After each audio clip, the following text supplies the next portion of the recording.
السلام علیکم۔ آج کا ناول ہے ثانیہ مقل کا میرا ستمگر میرا مسیحا ٹھہرا۔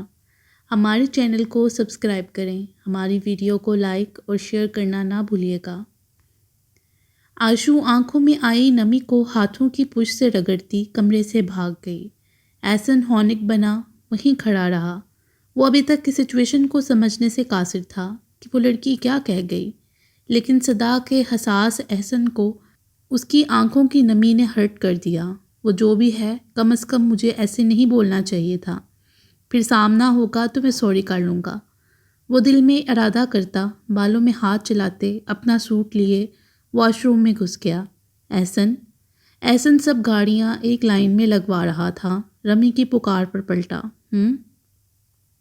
احسن گاڑی کی کیز دینا، ہم بیٹھ رہی ہیں، تم فری ہو کے آ جاؤ، یہ لو۔ احسن نے کیز اس کی طرف بڑھائیں۔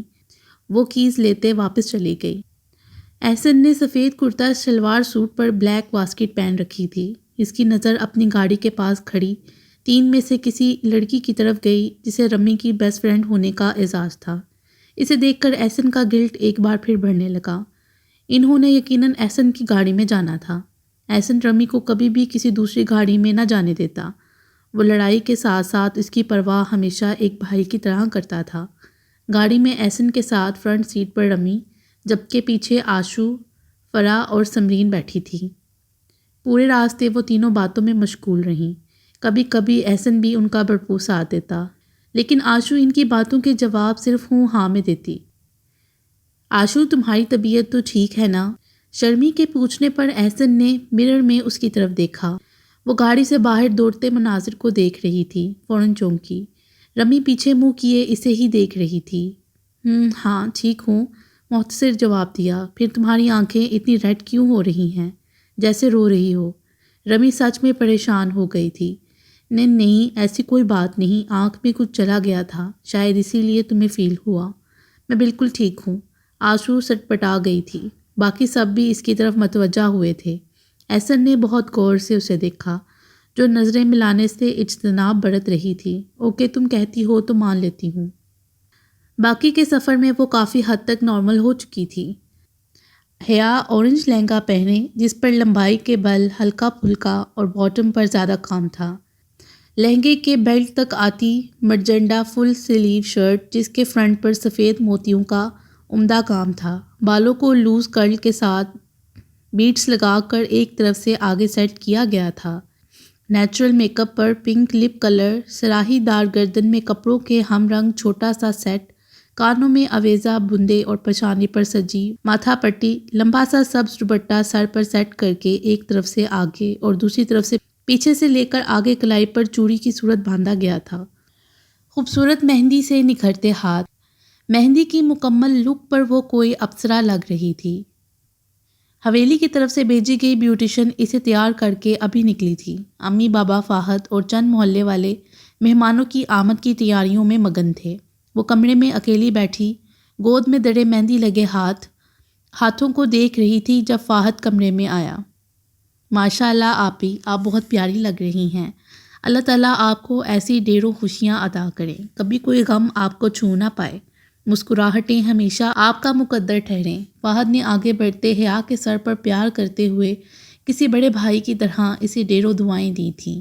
بھائی اگر چھوٹا بھی ہو، بہن کی حفاظت اور خیال ہمیشہ باپ اور بڑے بھائی کی طرح ہی کرتا ہے۔ حیا اپنے آنسوؤں پر بند نہ باندھ سکی اور سسک پڑی۔ آپی کیا ہوا؟ آپ ایسے کیوں رو رہی ہیں؟ فاحد نے اس کے پاس کرسی پر بیٹھتے اس کے دونوں ہاتھ تھام لیے تھے۔ آپی، آپ آبرو آپی کو مس کر رہی ہیں نا؟ فاحد کو حیا کا پھوٹ پھوٹ کر رونا اسے گہرے اضطراب میں مبتلا کر رہا تھا۔ ان سب کا دکھ مشترک تھا۔ فاحد، آج آپی نہیں ہے تو مجھے یہ خوشیاں بہت ادھوری لگ رہی ہیں۔ نہ جانے وہ کہاں، کس حال میں ہوں گی۔ میں سب کی دعاؤں میں یہاں سے رخصت ہونا چاہتی ہوں فاحد، لیکن آپی کی دعائیں شامل نہیں ہیں فاحد۔ کاش وہ ہوتی، کاش وہ کہیں سے آ جائیں۔ میں انہیں بہت مس کر رہی ہوں، بہت اکیلی ہوں میں، تنہا۔ حیا کے آنسو رخسار پر پھسل رہے تھے۔ آپی، میں آپ کی فیلنگ سمجھتا ہوں، ہم سب آپی کو بہت یاد کر رہے ہیں۔ پتہ ہے، مجھے اللہ پر یقین ہے کہ آپی جہاں بھی ہوں گی بالکل ٹھیک ہوں گی، اور اگر اللہ نے چاہا تو وہ بہت جلد ہمیں مل جائیں گی، اور پلیز آپ نے اب رونا بالکل بھی نہیں، ورنہ کہیں ایسا نہ ہو میک اپ اترنے کی صورت میں سعد بھائی کی فیملی آپ کو پہچاننے سے ہی انکار کر دے۔ آخری بات فہد نے حیا کا موڈ بحال کرنے کے لیے کہی تھی اور کامیاب بھی ٹھہرا تھا۔ فہد تم وعدہ کرو میرے بعد امی بابا کا بہت خیال رکھو گے، بابا کو کہیں اکیلے نہیں جانے دینا، تمہیں پتہ ہے نا وہ لوگوں کی باتیں نہیں سن سکتے اور پھر اپنا بی پی ہائی کر لیتے ہیں۔ حیا کے ہر لفظ میں اپنے والدین کے لیے محبت اور فکر پوشیدہ تھی۔ آپ بے فکر رہیں، میں امی بابا کا بہت خیال رکھوں گا، بس آپ خوش رہیں، ورنہ پاپا ماما آپ کو افسردہ دیکھ کر پریشان ہوں گے۔ فہد نے اس کے دونوں ہاتھ لبوں سے لگا لیے تو حیا نے اسے باہوں میں بینچے چوم لیا۔ باہر مہمانوں کے آنے کا شور اٹھا تو فہد باہر چلا گیا۔ مہندی کی ارینجمنٹس گھر کے صحن میں ہی کی گئی تھیں۔ مہمانوں کے آتے ہی کچھ دیر بعد کھانے کا دور چلا۔ سب کے پرزور اصرار کے باوجود زمان صاحب نے کھانے کا انتظام کر رکھا تھا۔ وہ اپنی بیٹی کی شادی میں کوئی کمی نہیں رہنے دینا چاہتے تھے۔ کھانے کے بعد حیا کو دوپٹے کے حالے میں اسٹیج تک لایا گیا۔ مہندی کی رسم کا آغاز زہرا بیگم نے کیا اور بہت سے نوٹ حیا کے سر سے وار کر غریبوں میں بانٹنے کے لیے دیے۔ ہنسی مذاق موج مستی میں سب نے بھاری بھاری مہندی کی رسم ادا کی۔ احسن اپنے مزاج کے مطابق دل کھول کر حیا کو ستا رہا تھا۔ حیا کی طرف سے رمی این کا جواب پتھر سے دیتی۔ سب ان کی نوک جھوک سے محظوظ ہوتے مسکرا رہے تھے۔ رمی سے مستی میں گم احسن کی نگاہ اسٹیج سے فاصلے پر ٹیبل پر بیٹھی عائشہ پر پڑی تو دھنگ رہ گیا۔ وہ ہر چیز سے بے خبر یک ٹک اسے تکے جا رہی تھی۔ احسن کے دیکھنے پر فوراً نگاہ بدل گئی۔ محفل رات دیر تک جمی رہی، پھر سب نے رخصت لی۔ واپسی کا سفر خاموشی سے کٹا تھا۔ حویلی پہنچتے ہی ہر کوئی تھکن سے چور تھا۔ لڑکیاں آتے ہی اپنے اپنے کمروں میں گھس گئیں۔ سب کا دیر تک سونے کا ارادہ تھا۔ مردوں کے سونے کا انتظام مردان خانے میں کیا گیا تھا۔ اگلی صبح بہت شاندار تھی۔ دیر تک سونے کے بعد ہر کوئی اپنی مرضی سے اٹھ رہا تھا۔ حویلی کے ماہر کک مہمان نوازی کے فرائض بخوبی نبھا رہے تھے۔ سب لڑکیاں تقریباً ظہر کے بعد اٹھی تھیں۔ لنچ کے بعد سب ایک بار پھر سے کمروں میں گھسی رات کے فنکشن کے ڈریسز سلیکٹ کرنے لگیں۔ آج سعد کی مہندی کی رسم کی جانی تھی، جس کے انتظامات حویلی میں کافی وسیع پیمانے پر کیے گئے تھے۔ آج سب مہمانوں دوستوں کی آمد جاری و ساری تھی۔ آشو کی موم اور ظفر بھی پہنچ گئے تھے۔ سکندر شاہ سعد کو کال کر کے معذرت کر چکا تھا۔ اسے ارجنٹ میٹنگ کے لیے 2 دن کے لیے دبئی جانا پڑ گیا تھا۔ سعد پہلے تو بہت ناراض ہوا، لیکن شاہ کے وعدے پر کہ وہ ولیمے کا فنکشن ہر صورت اٹینڈ کرے گا، سعد مان گیا تھا۔ مہندی کے فنکشن کے لیے سعد سفید کرتا شلوار پر کالی واسکٹ پہنے، جیل سے سیٹ کیے بال ہلکی شیف، بائیں ہاتھ پہ پہنی مہنگی گھڑی اور پاؤں میں پہنے کالے رنگ کی عمدہ کیری، چہرے پر کھلتی خوبصورت مسکان، وہ اس تیاری میں بہت وجیہہ لگ رہا تھا۔ حویلی کے درمیان سے شامیانے لگا کر مردان خانے سے الگ کر دیا گیا تھا۔ کچھ خاص دوستوں اور فیملی کے مرد حضرات کو حویلی کے اندر آنے کی اجازت تھی۔ مہندی کے لحاظ سے کی گئی قدرتی پھولوں کی ازائش نے فضا میں ایک فسو باندھ رکھا تھا۔ خوبصورت سٹیج کے علاوہ ہر طرف کرسیاں میز لگائے گئے تھے۔ میزوں پر مہمانوں کی ریفریشمنٹ کی چیزیں بھی موجود تھیں۔ ساتھ ڈھول اور بینڈ باجے کے ساتھ مکمل روایتی انداز میں لڑکوں کے جرمن میں سٹیج تک آیا تو ہر طرف ایک شور اٹھا۔ رمی بیٹا، میں نے آپ کے کمرے میں پھولوں والا تھال رکھوایا تھا، وہ لے آئے۔ دوستوں سے باتوں میں مشغول رمی کو صدیقہ بیگم نے کہا تھا، جی موم ابھی لے کر آئی۔ رمی کہتی ہوئی اپنی خوبصورت فراق سنبھالتی اندر کی جانب بڑھ گئی، جبکہ دور کھڑی 2 نظریں مسلسل اس نک چڑھی حسینہ کا طواف کر رہی تھیں۔ رمی کو سیڑھیاں چڑھتے دیکھ اس کے چہرے پر مسکراہٹ ابھری اور اس نے بھی اپنے قدم اندر بڑھا لیے۔ رمی ایک ہاتھ سے پھولوں کی سجی بھاری تھال اور دوسرے ہاتھ سے اپنے گھیری والی فراق سنبھالتی، اف موم نے بھی مجھے ہی بھیجنا تھا، ایک تو یہ اتنی بھاری ہے، اوپر سے یہ موئی فراق بھی پاؤں میں اٹکے جا رہی۔ رمی کو سخت کفت ہونے لگی تھی۔ وہ اپنا پاؤں آخری سیڑھی پر رکھنے لگی جب فراق اس کے پاؤں سے بری طرح الجھ گئی۔ اس کی چیخ ابھری، اس سے پہلے وہ زمین بوس ہوتی۔ 2 مضبوط ہاتھوں نے اسے باہوں میں بھر لیا۔ تھال چھوٹنے سے سارے پھول ان دونوں پر برس رہے تھے۔ ظفر تو اس حسین منظر میں کھو گیا تھا۔ رمی چیخنا بند کرو اور آنکھیں کھولو، زمین کا کوئی نقصان نہیں ہوا اور نہ ہی تمہیں یوں بازو میں تھامے رکھنے سے میرا ہوا۔ ہاں البتہ تمہارے چیخنے سے میں اپنی سماعتوں سے محروم ضرور ہو جاؤں گا۔ ظفر نے اس خوبصورت مکھڑے پر جھکتے اس کے کان کے قریب سرگوشی کی، جو آنکھیں بند کیے مسلسل چیخ رہی تھی، گویا کنویں میں گر رہی ہو۔ اپنے قریب سرگوشی پر رمی نے پٹ سے آنکھیں کھولیں اور خود پر جھکے شخص کو دیکھ کر ایک دم سے دور اچھلی۔ آپ یہاں کیا کر رہے ہیں؟ وہ دور ہوتی ایک دم غصے سے چلائی۔ تم نے فلموں اور ڈراموں میں دیکھا نہیں؟ جب ہیروئن گرنے لگتی ہے تو ہیرو آ کر اسے اپنی باہوں میں بھر لیتا ہے، تو بس یوں ہی سمجھ لو۔ Shut up. اس کی بات پر رمی کا چہرہ سرخ ہو گیا۔ یہ تم ہر وقت مرچیں کیوں چباتی رہتی ہو؟ مانا کہ حسین چہرے پر غصہ جچتا ہے، لیکن کیا تمہیں کسی نے یہ نہیں بتایا کہ حسین چہرے پر غصے کی شدت سے جھلکتی سرخی مقابل کے چاروں شانے چت کر کے اسے پیار پر اکساتی ہے؟ ظفر اپنی لو دیتی آنکھیں اس پر گاڑے ایک ایک قدم اس کے جانب بڑھنے لگا۔ اسے اپنی جانب بڑھتے دیکھ کر رمی کے ہاتھ پاؤں پھول گئے، دھڑکنیں شور مچانے لگیں، اس کی ساری تیزی اڑن چھو ہو گئی تھی۔ پاپا پلیز، آپ جاؤ، شاباش۔ ظفر نے اس کے چہرے کی رنگت بدلتے دیکھ کر ایک سائڈ پر ہوتے اسے جانے کا راستہ دیا۔ سنو۔ فرار ملتے ہی رمی نے دوڑ لگائی، لیکن چند قدم کے فاصلے پر ہی ظفر کی پکار پر اس کے قدم ٹھہر گئے۔ وہ ایک بار پھر اس کے سامنے آ گیا۔ رمی کو نظریں اٹھانا مشکل لگ رہا تھا۔ بہت پیاری لگ رہی ہو۔ اگر آئندہ بھی گرنے کا ارادہ ہو تو میں بہت چاہت اور خوشی سے تمہیں تھامنے کے لیے تیار رہوں گا۔ وہ نظریں اس کے چہرے پر ٹکائے محبت سے چور لہجے میں بولا۔ رمی کو بولنا محال لگا تو اس نے اندر کی جانب دوڑ لگا دی۔ دھڑکنیں معمول پر آنا مشکل ہو رہی تھیں۔ پاگل، ویسے تو اتنا پٹر پٹر بولتی ہے، لیکن اب ظفر بھی مسکراتے ہوئے اندر بڑھ گیا۔ آنٹی، وہ وہاں آپ کو کوئی انکل بلا رہے ہیں۔ وہ رمی کی چند دوستوں کے ساتھ باتوں میں بزی تھیں جب ایک چھوٹی سی بچی نے اس کا آنچل پکڑتے ہاتھ کے اشارے سے دور کونے کی طرف دیکھتے پیغام دیا۔ بیٹا کون ہے؟ اس نے بہت پیار سے بچی کے گال کو چھوتے ہوئے پوچھا تھا۔ مجھے تو نہیں پتہ، بچی معصومیت سے کہتی وہاں سے بھاگ گئی تو اس کے لبوں پر مسکراہٹ پھیل گئی۔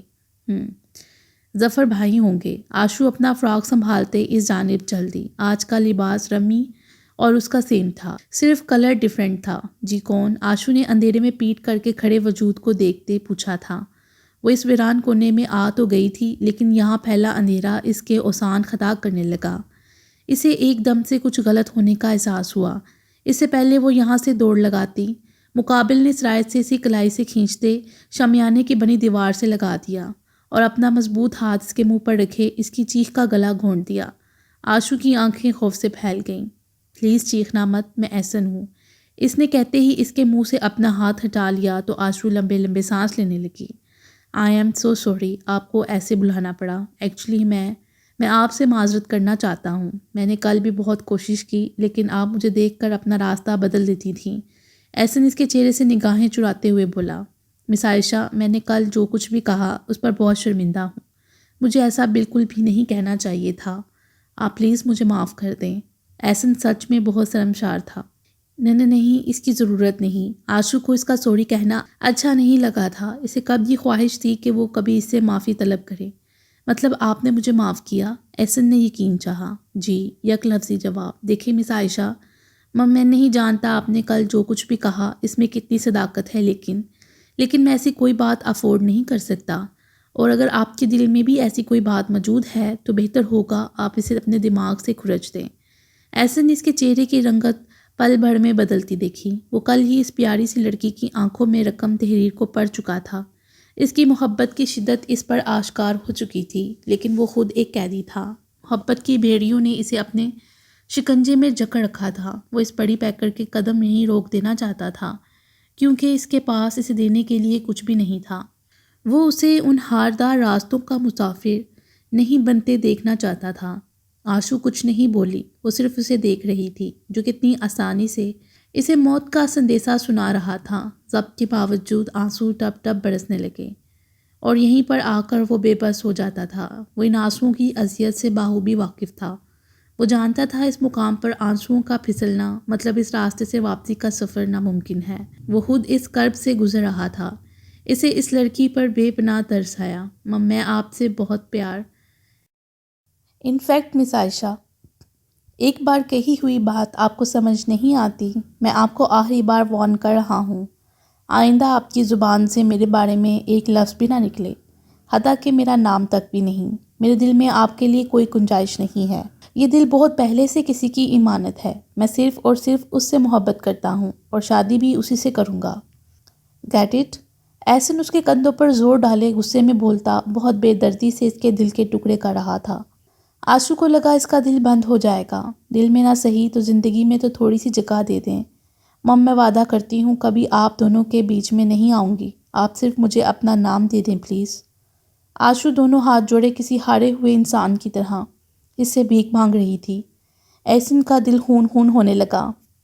وہ درستگی سے اس کے ہاتھ جھٹکتا رخ موڑ گیا۔ سرخ انگارہ بنی آنکھوں سے آنسو ٹوٹ کر گرے تو آنکھیں زور سے میچ لیں۔ جائیں یہاں سے، لہجہ اسپاٹ تھا۔ پلیز آپ، اس سے پہلے میں اپنا ضبط کھو کر کچھ غلط کر بیٹھوں، میری نظروں سے اوجھل ہو جائیں۔ احسن پلٹ کر کرخت لہجے میں بولا تو اس کی آنکھوں کی سرخی دیکھ کر آشو کی ریڑھ کی ہڈی میں درد کی لہر دوڑی۔ اس نے خفا نگاہ اس پر ڈالی اور وہاں سے بھاگ گئی، جبکہ احسن اسی کونے میں چھپ کر بیٹھا اپنے اور آشو کے مشترکہ قرب پر پھوٹ پھوٹ کر رو دیا۔ آبرو کہاں ہو تم؟ پلیز واپس آ جاؤ، میں مر جاؤں گا۔ آج پھر احسن ٹوٹ کر بکھرا تھا۔ مہندی کا فنکشن رات دیر تلک رہا تھا۔ پورے فنکشن میں رمی کو خود پر پیوست ظفر کی محبت لٹاتی نگاہیں چھنپنے پر مجبور کرتی رہیں۔ ایک کونے میں ٹیبل پر بیٹھی آشو کا دل ہر چیز سے اچاٹ ہو گیا تھا۔ ڈول اور بینڈ باجوں کی آوازوں میں اسے اپنا دماغ پھٹتا ہوا محسوس ہوا۔ وہ یہاں سے کہیں دور بھاگ جانا چاہتی تھی، کھل کر رونا چاہتی تھی۔ اس کی نگاہ بار بار بھٹک کر احسن پر جا ٹھہرتی۔ اس کی سرخ آنکھیں اور چہرے کے سرد تاثرات آشو کو بار بار آنکھیں بھگونے پر مجبور کر رہے تھے۔ وہ ٹیبل سے اٹھی اور لوگوں کا ہجوم توڑتی بھاگ کر رمی کے روم میں آئی اور بیڈ پر گری پھوٹ پھوٹ کر رو دی۔ اگلی صبح رمی نے آشو کی سرخ سجی ہوئی آنکھوں کا سبب پوچھا تو اس نے سر درد کا بہانہ کیا۔ رمی نے اسے پین کلر دے دی تھی۔ بارات کا فنکشن بھی بالکل روایتی تھا۔ بارات شہر کے سب سے بڑے ہوٹل میں پہنچی، جہاں سب باراتیوں کا پھولوں سے استقبال کیا گیا۔ ہوٹل کا سارا ارینجمنٹ شاہ نواز صاحب کی طرف سے تھا۔ ساتھ بلیک شیروانی اور وائٹ شلوار، زیب تن کیے، سر پر بلیک اینڈ وائٹ کلا پہنے، بائیں ہاتھ میں قیمتی گھڑی اور سفید پاؤں میں بلیک کلر کا کھسا پہنے، اسٹیج پر بیٹھا مردانہ وجاہت کا مکمل شہکار لگ رہا تھا۔ وہ اپنے ساتھ صوفے پر براجمان دوستوں سے باتوں میں مشغول تھا۔ جب اس کی نگاہ سامنے پڑی تو گویا پلٹنا بھول گئی۔ حیا اس کے پسند کردہ لہنگے میں ملبوس سر سے پاؤں تک سجی دلہن کے روپ میں غضب ڈال رہی تھی۔ وہ رمی اور آشو کی مدد سے اسٹیج کی طرف آ رہی تھی۔ لہنگا بہت بھاری ہونے کی وجہ سے رمی نے ایک کونے سے تھوڑا اوپر اٹھا رکھا تھا۔ اسٹیج کے پاس پہنچ کر ہر طرف سے شور اٹھا۔ سعد نے آگے بڑھتے اپنا ہاتھ آگے بڑھایا۔ حیا نے اپنا ہاتھ سعد کے ہاتھ میں رکھا اور اسٹیج پر آ گئی۔ کیمرہ مین اور مووی میکر ایک ایک سین کیپچر کر رہے تھے۔ ہر کوئی ان کی خوبصورت جوڑی کو سراہ رہا تھا۔ کھانے کا دور چلا تو ہر کوئی کھانے میں مشغول ہو گیا۔ سعد کا حیا کو جی بھر کر دیکھنا اسے جنپنے پر مجبور کر گیا۔ پلیز آپ ایسے کیوں دیکھ رہی ہیں؟ حیا کو اس کی نظریں کنفیوزڈ کر رہی تھیں۔ تو کیسے دیکھوں؟ سعد نے اس کا ہاتھ اپنے ہاتھ کی گرفت میں لیتے معصومیت سے پوچھا۔ سب دیکھ رہے ہیں۔ حیا کی شور مچاتی دھڑکنیں سعد باہوبی سن سکتا تھا۔ تو تمہیں کوئی اعتراض ہے جانم؟ دیکھو ہر کوئی اس حسین جوڑی کی تعریف کر رہا ہے۔ آپ مجھے ایسے کیوں بلا رہے ہیں؟ میرا نام حیا ہے۔ اوہ، میں نے تو بہت پہلے ہی تمہیں باور کروا دیا تھا جان کہ میں شادی کے بعد ایسے ہی پکاروں گا۔ سعد کو اس کے چہرے کی سرخی دیکھ کر اس پر ٹوٹ کر پیار آیا۔ حیا کے گھڑنے پر وہ بیچارگی سے بولا، اوف اللہ میاں، میری قسمت میں اتنی بھولی بیوی ہی کیوں لکھی؟ سعد کی دہائی دینے پر حیا نے اس کے ہاتھ پر زور سے چٹکی کاٹی تو سعد بلبلا اٹھا۔ اف بھولی تو نہیں ہو، اچھی خاصی ظالم بھی ہو۔ سعد کے دہائی دینے پر حیا ہنس دی اور کھانے کے بعد رخصتی کا شور اٹھا۔ حیا امی بابا اور فہد سے گلے ملتے پھوٹ پھوٹ کر روئی تو وہاں موجود سب کی آنکھیں آپ دیدہ ہو گئیں۔ حیا کو قرآن کے سائے میں رخصت کیا گیا۔ سکندر شاہ کو دبئی گئے 2 دن ہو گئے تھے، لیکن ان 2 دنوں میں ایک بار بھی کال نہیں کی تھی، اور یہی بات آبرو کو حیرت کے ساتھ ساتھ بے چینی میں مبتلا کر رہی تھی۔ ویسے تو سکندر شاہ آفس سے 2 3 بار کال کرتا، یہ جانتے ہوئے بھی کہ وہ اس سے بات نہیں کرتی، لیکن اس بار وہ نہ چاہتے ہوئے بھی اس کی کال کی منتظر تھی۔ جانے انجانے میں اسے یاد کر رہی تھی۔ صبح سے شام ہو گئی تھی، لیکن اس کی بے چینی میں کوئی فرق نہیں آیا۔ وہ مسلسل یہاں سے وہاں چکر لگاتی کسی گہری سوچ میں غرق تھی۔ اسے عجیب قسم کے اوہام ستا رہے تھے، جیسے کچھ بہت غلط ہونے والا ہو۔ دل عجیب سی پریشانی میں مبتلا، رونے کا متمنا تھا۔ آبرو بیٹا یہاں آؤ۔ زینب بھی لاؤنج میں صوفے پر بیٹھی فروٹ سیلڈ بنانے کے ساتھ ساتھ آبرو کو بھی دیکھ رہی تھی، جو گھن چکر بنی چکر پر چکر کاٹ رہی تھی۔ بلاخر اسے بلا لیا۔ اماں کی آواز پر آبرو نے اپنے قدم اندر بڑھا لیے۔ وہ اندر آئی اور ان کے پاس صوفے پر دراز سر ان کی گود میں رکھ لیا۔ آبرو کیا ہوا میری جان؟ اماں نے اس کے بالوں میں انگلیاں چلاتے محبت سے پوچھا تو آبرو نے کسی معصوم بچے کی طرح ان کے ہاتھ تھام لیے۔ اماں میرا دل بہت گھبرا رہا ہے۔ اللہ خیر میری جان، طبیعت تو نہیں خراب؟ نہیں، اس نے مختصر جواب دیا۔ تو پھر میری بیٹی شاہ کو مس کر رہی ہے؟ زینب بی نے مسکراتے ہوئے پوچھا۔ وہ اس کے جذبات سے واقف ہو چکی تھیں۔ اس کا 2 دن سے اترا چہرہ انہیں بہت کچھ باور کروا رہا تھا۔ اماں مجھے کوئی ضرورت نہیں اسے یاد کرنے کی، میری بلا سے کال کرے نہ کرے مجھے کوئی پرواہ نہیں۔ وہ نہ چاہتے ہوئے بھی روانگی میں بول گئی، آنکھیں پانیوں سے لبالب تھیں۔ ہاں بھائی ہماری بلا سے حد ہے، 2 دن سے ایک کال بھی نہیں کی۔ خیر آلے شاہ، ہم ماں بیٹی بھی کوئی لفٹ نہیں کروائیں گی، اسے ہمیں کیا سمجھ رکھا ہے؟ زینب بی نے بہت مشکل سے اپنی ہنسی پر بند باندھ رکھا تھا۔ وہ جانتی تھی آبرو کبھی اظہار نہیں کرے گی، لیکن وہ شاہ کی عادی ہوتی جا رہی تھی۔ وہ دل سے دوا گو تھیں ان دونوں کے درمیان بہت جلد سب اچھا ہو جائے۔ آبرو بیٹا پریشان نہ ہو، شاہ آئیں گے تو میں اچھے سے ان کے کان کھینچوں گی۔ آبرو کے افسردہ چہرے کو دیکھتے زینب بی نے اس کے دونوں ہاتھوں پر پیار کرتے ہوئے کہا، اماں میرا دل بہت پریشان ہے، ایسے لگتا ہے جیسے کوئی طوفان آنے والا ہے جو اپنی زرد میں سب کچھ بہا کر لے جائے گا، سب ختم ملیا میٹ ہو جائے گا۔ مجھے سب بہت یاد آ رہی ہیں، پتہ نہیں امی بابا کس حال میں ہوں گے۔ آبرو کے آنسو ضبط کا بندھن توڑے اس کے رخسار پر بوسہ دینے لگے۔ اس کے بھیانک خدشات پر زینب بی کا دل لرزا، وہ انہیں بہت بے سکون، بہت ڈسٹرب لگی۔ آبرو میری جان، اللہ نہ کرے ایسا نہیں سوچتے، اور میں ہوں نا، میں اپنی بیٹی کو کسی گرم ہوا کو چھونے تک نہیں دوں گی۔ اور اب تو شاہ بھی بدل گیا ہے، میرا بیٹا کچھ بھی ایسا ویسا نہیں سوچنا، سب ٹھیک ہو جائے گا۔ میں شاہ سے کہوں گی وہ آپ کو امی بابا سے ملنے جانے دے۔ آپ سچ کہہ رہی ہیں؟ آپ بات کریں گی نا؟ آبرو نے ان کے دونوں ہاتھ سینے پر رکھے کسی چھوٹے بچے کی طرح پوچھا۔ ہاں، اسے آپ کو لے کر جانا ہی ہوگا۔ چلو اب اٹھو اور یہ سیلڈ ختم کرو۔ زینب بھی شاہ سے 2 ٹوک بات کرنے کا دل میں تہیہ کر لیا تھا۔ اماں اتنا نہیں کھانے ہوتا۔ آبرو نے اتنا بڑا باؤل دیکھ کر منہ بسوڑا۔ آبرو اب آپ غلط کر رہی ہیں، آپ 2 دن سے کھانے میں اتنی غفلت برت رہی ہیں، اندازہ ہے نا آپ کو؟ اس کو ختم کریں ورنہ میں شاہ کو آپ کی ڈائٹ بتا دوں گی۔ زینب بی نے باور کروانا ضروری سمجھا۔ نہیں نہیں، میں کھانے لگی ہوں۔ آبرو کو ایک دم سے یاد آیا سکندر شاہ روز کیسے اسے اتنا کچھ زبردستی کھلاتا تھا، اور فروٹ سیلڈ جتنا وہ فروٹ سے بھاگتی تھی، شاہ کی نگرانی میں اسے اتنا ہی بڑا باؤل روز کھانا پڑتا۔ وہ کتنی ہی بیچارگی شور کرتی، کبھی کبھی رونے والی ہو جاتی، لیکن شاہ بالکل بے پرواہ بن جاتا، اور جب تک وہ سارا ختم نہ کر لیتی کسی اڑیل گھوڑے کی طرح وہیں جمع رہتا۔ اپنی دم کی کارآمد دیکھتے ہوئے زینب بی کے چہرے پر مسکراہٹ کھلی۔ آبرو نے خفا نگاہ ان پر ڈالی اور منہ پھلا کر بولی، اماں آپ میری بے بسی کا مذاق اڑا لیں، جب آپ پر ایسا وقت آئے گا تب میں آپ سے پوچھوں گی۔ اس کی بات پر زینب بی کا قہقہ پڑا تو وہ جنب گئی، لیکن جب اپنی ہی کہی بات پر غور کیا تو ہنسی کا فوارہ چھوٹا۔ پاگل۔ اس ہنسی مذاق میں ڈنر کے بعد زینب بی عشاء کی نماز کے لیے اپنے کمرے میں چلی گئیں، اور آبرو بھی اپنے اور شاہ کے مشترکہ بیڈ روم میں آ گئی، وضو کیا اور نماز کی نیت باندھ لی۔